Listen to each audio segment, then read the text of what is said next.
Hi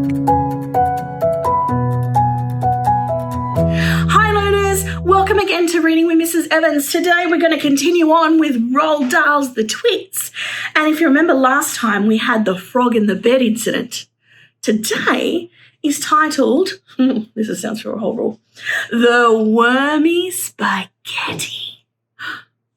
The next day, to pay Mr. Twit back for the frog trick, Mrs. Twit sneaked out into the garden and dug up some worms.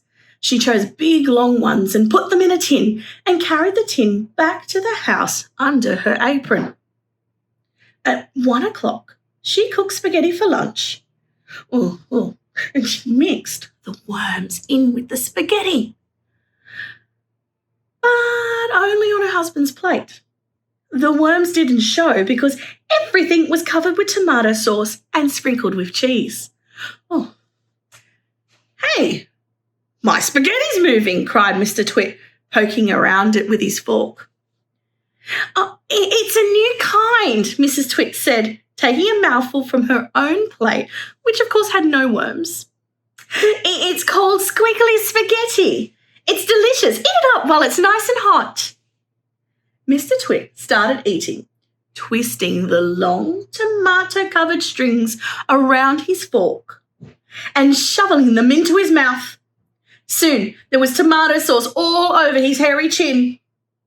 Not as good as the ordinary kind, he said, talking with his mouth full. It's too squishy. I find it very tasty, Mrs. Twit said. She was watching him from the other end of the table. It gave her great pleasure to watch him eating worms. Find it rather bitter, Mr. Twit said. It's got a distinctly bitter taste. Buy the other kind next time.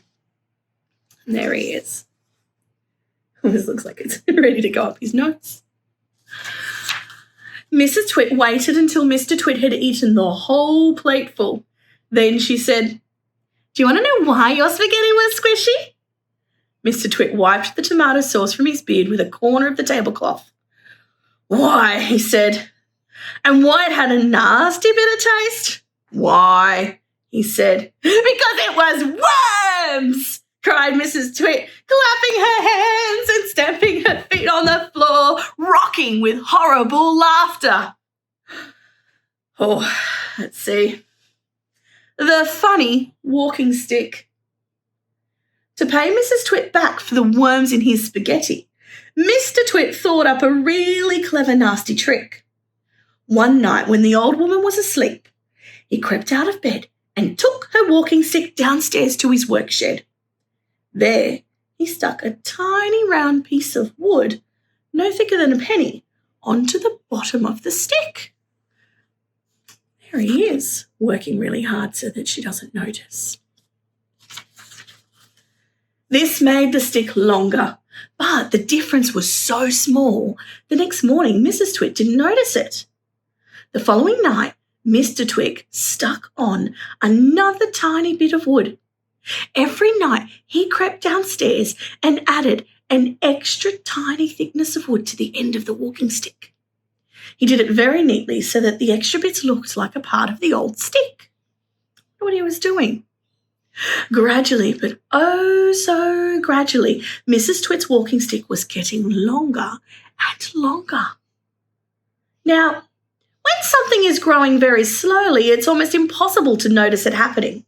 You yourself, for example, are actually growing taller every day that goes by, but you wouldn't think it, would you? It's happening so slowly you can't even notice it from one week to the next. It was the same with Mrs. Twit's walking stick. It was all so slow and gradual that she didn't notice how long it was getting, even when it was halfway up to her shoulder. Her shoulder. That's like a bit. "That stick's too long for you," Mr. Twit said to her one day. "Why, so it is," Mrs. Twit said, looking at the stick. "I've had a feeling there was something wrong, but I couldn't for the life of me think what it was." "Something wrong, all right," Mr. Twit said, beginning to enjoy himself. "What can have happened?" Mrs. Twit said, staring at her old walking stick. "It must suddenly have grown longer." "Don't be a fool," Mr. Twit said. How can a walking stick possibly grow longer? It's made of dead wood, isn't it? Dead wood can't grow. Then what on earth has happened? Cried Mrs. Twit. It's not the stick, it's you, said Mr. Twit, grinning horribly. It's you that's getting shorter. I've been noticing it for some time now. That's not true, cried Mrs. Twit. You're shrinking, woman, said Mr. Twit. It's not possible. Oh, yes, it is. Well, jolly, said Mr. Twit. You're shrinking fast. You're shrinking dangerously fast. Why, you must have shrunk at least a foot in the last few days. Never. Of course you have. Take a look at your stick, you old goat, and see how much you've shrunk in comparison. You've got the shrinks. That's what you've got. You've got the dreaded shrinks. Mrs. Twit began to feel so trembly. She just had to sit down. And that's the end of the story for today. See you next time. Stay tuned for more episodes.